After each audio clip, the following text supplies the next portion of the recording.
how do I improve my uterine lining? What is your go-to recommendations for this one?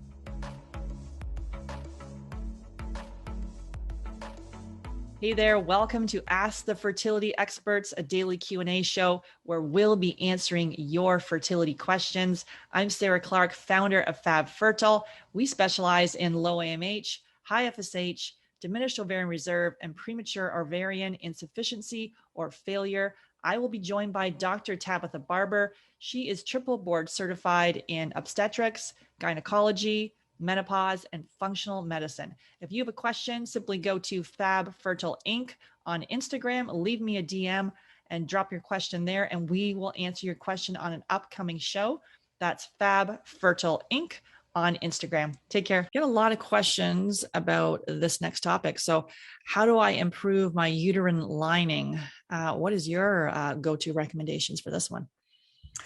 Ooh, okay. So your uterine lining, called your endometrium, is what grows and sheds each month for your period. So it's a very dynamic tissue and it grows in response to estrogen. And so you want to have a nice peak in the first half of your cycle that stimulates that growth. And then you're going to have a second peak in the second half of your cycle, along with a peak of progesterone if you've ovulated. So the estrogen grows that lining, makes it nice and lush and plush, and the progesterone keeps it in check from overgrowing or growing irregularly.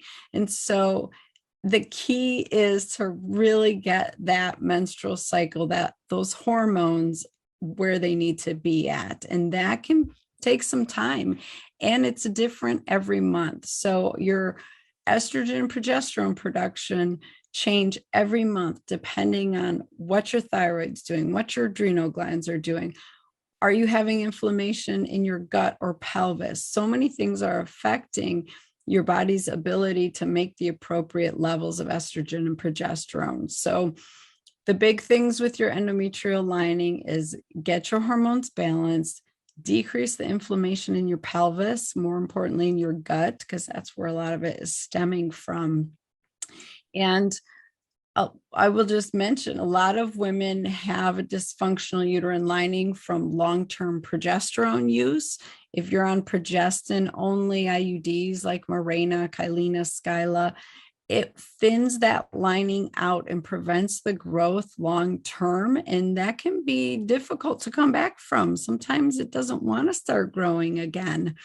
Or birth control pills, they don't do it as much. It's usually more the progestin only birth controls. So try to figure out what's going on. Is it hormonal? Is it physical? Is it an immune infection, dysbiosis response? Where is this coming from?